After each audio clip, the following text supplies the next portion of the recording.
जी अज़मा, ये तो हो गया। आप लोगों ने अब हाथ उठा लिए सेठी साहब के ऊपर से? शुक्रिया मालिक, मुझे इस बारे में अभी कोई मालूमात नहीं है कि हाथ उठाने या रखने की बात नहीं है। बात यह है कि ये ईगो का मसला नहीं होना चाहिए। रियासती इदारे, उनके अंदर होने वाली अपॉइंटमेंट्स ये मेरिट पे हों तो बेहतर होती हैं। अगर तो नजम सेठी साहब जो हैं उन्होंने परफॉर्म नहीं किया है, अगर उनको उनके जो पिछला दौर था उसमें भी और जो अब जितना भी उनका टेन्योर था उसके अंदर अगर कोई बेज़ाब्तियां हैं, अगर वो परफॉर्म नहीं कर सके तो उनको जो है बदलने का इख्तियार यकीनन मिनिस्ट्री के पास और उसके बाद प्राइम मिनिस्टर का पाकिस्तान के पास होना चाहिए। लेकिन जो है ये बातें कुछ और तरफ जा रही हैं। मतलब अब देखें ना, वो जो आज अभी आपने नदीम अफजल चंद साहब की जो गुफ्तगू सुनाई है उसके ऊपर मतलब मुझे बड़ी रिजर्वेशन है। एक तरफ नदीम अफजल चंद साहब जो है वो फरमा रहे हैं कि वो शायद सियासत ही छोड़ दें, और कुंडी साहब जो है उनको बराबर में बिठा के जिस किस्म की गुफ्तगू उनसे करवाई गई है उसका जवाब अगर हम देने निकले तो फिर आपको पता है कि काम खराब हो जाएगा। लेकिन हम चूंकि एक रिस्पॉन्सिबल पोस्ट पे हैं, वजीर आजम पाकिस्तान ने इस इत्तेहादी हुकूमत को बहुत मेहनत से 14 महीने से चलाया है और बहुत लेकिन अज़मा मुझे एक बात बताएं, इन्होंने शुरू किया पब्लिकली, पहला साल वो फायर किया बिलावल भुट्टो साहब ने, जो पब्लिकली पहली एवरीबडी वाज शॉक्ड कि हुआ क्या है। हमारे मुल्क में सियासत में व्हील्स विद इन व्हील्स होते हैं।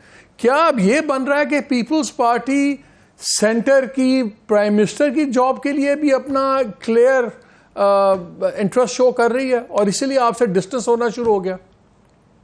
तो वो करें, इस पे हमें क्या इतराज है। देखिए मालिक, हमारा उनके साथ जो हुकूमती इत्तेहाद है वो 13 अगस्त की रात तक है और उसके बाद जाहिर है उनको अपना इलेक्शन लड़ना है, हमें अपना इलेक्शन लड़ना है। वो वजीर आजम के कैंडिडेट हो सकते हैं, बिल्कुल होना चाहिए। हम वजीर आजम के कैंडिडेट हैं, हमें भी होना चाहिए। और वो जाहिर है वो आवाम जिसको वोट डालेंगे वो हो जाएगा। लेकिन इस तरह से मतलब ये जो बजट है, जो पाकिस्तान का बजट है, उन्होंने उसको आपका बजट कह दिया है, उन्होंने आपका बजट कह दिया है।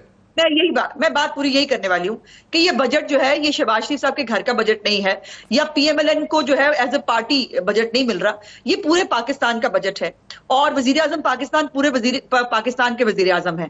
इस वक्त जो माशी मुश्किलात है, जो IMF के साथ प्रोग्राम जो है हमारा नहीं हो पा रहा, जो पाकिस्तान की इस वक्त तमाम मसाइल हैं, क्या उसके बारे में पीपल्स पार्टी को इल्म नहीं है?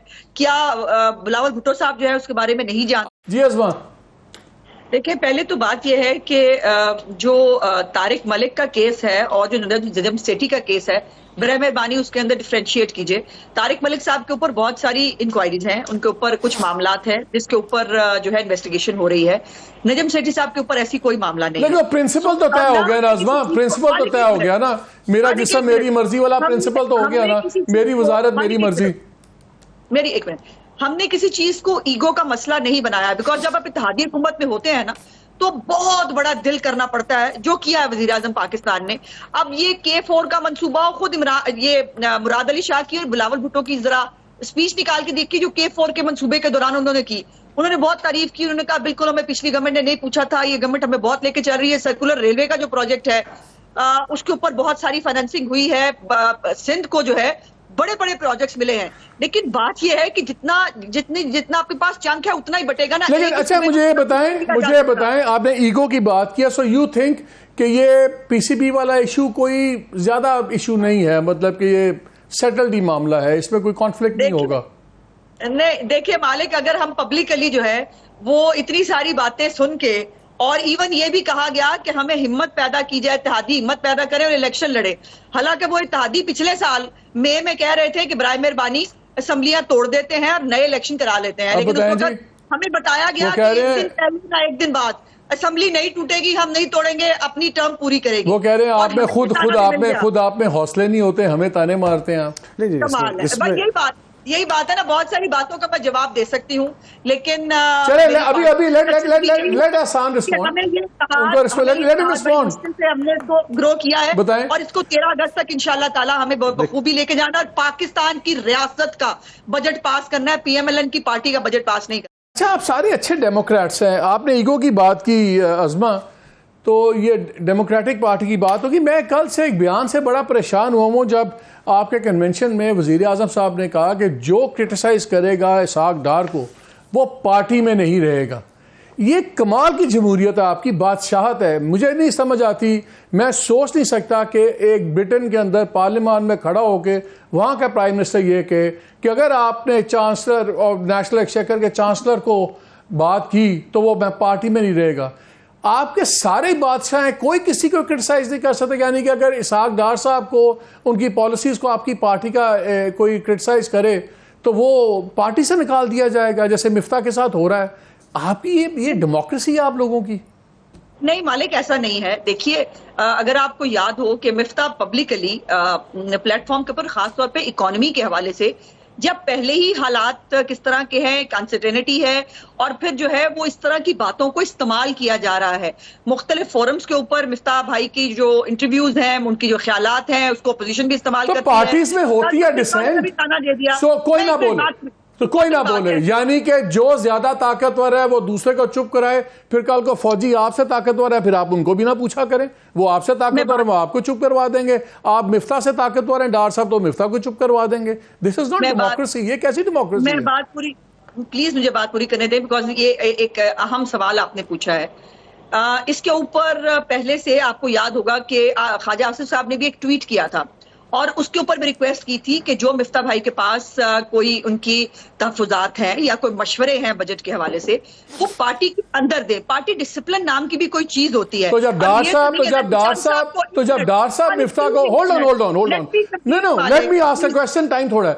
तो जब डार साहब क्रिटिसाइज करते थे मिफ्ता को, तब पॉलिसी ये क्यों नहीं थी? तब मिफ्ता फाइनेंस मिनिस्टर नहीं थे, तब मुल्क के हालात बुरे नहीं थे। So what is good for goose should be good for Gander. बिल्कुल ऐसे नहीं है मालिक। इस तरह से मिफ्ता साहब के दौर के अंदर डार साहब ने कहीं लंबे लंबे प्रोग्राम किए हों, उन्होंने बैठकर कोई अच्छी बात भी है उसके अंदर से गलत बात निकाली हो, ऐसा नहीं है। और ये नहीं हो सकता पार्टी डिसिप्लिन, जैसे मैं कह रही हूं कि चंद साहब को आप साथ बिठाएं, नदीम अफजल चंद को, और हमें गालियां पड़वाएं। और ये नहीं हो सकता। ये 25 अरब रुपया भी हम लेने जा रहे हैं और सब कुछ ठीक है, ऐसे तो नहीं होता। उन्होंने आपकी गर्दन पे घुटना रख के निकलवा ले। वो पार्टी के अंदर दे। पार्टी डिसिप्लिन नाम की भी कोई चीज होती है। तो जब डार साहब मिफ्ता को hold on no let me ask a question, time थोड़ा है। तो जब डार साहब क्रिटिसाइज करते थे मिफ्ता को, तब पॉलिसी ये क्यों नहीं थी? तब मिफ्ता फाइनेंस मिनिस्टर नहीं थे, तब मुल्क के हालात बुरे नहीं थे। So what is good for goose should be good for Gander. बिल्कुल ऐसे नहीं है मालिक। इस तरह से मिफ्ता साहब के दौर के अंदर डार साहब ने कहीं लंबे लंबे प्रोग्राम किए हों, उन्होंने बैठकर कोई अच्छी बात भी है उसके अंदर से गलत बात निकाली हो, ऐसा नहीं है। और ये नहीं हो सकता पार्टी डिसिप्लिन, जैसे मैं कह रही हूं कि चंद साहब को आप साथ बिठाएं, नदीम अफजल चंद को, और हमें गालियां पड़वाएं। और ये नहीं हो सकता। ये 25 अरब रुपया भी हम लेने जा रहे हैं और सब कुछ ठीक है, ऐसे तो नहीं होता। उन्होंने आपकी गर्दन पे घुटना रख के निकलवा ले।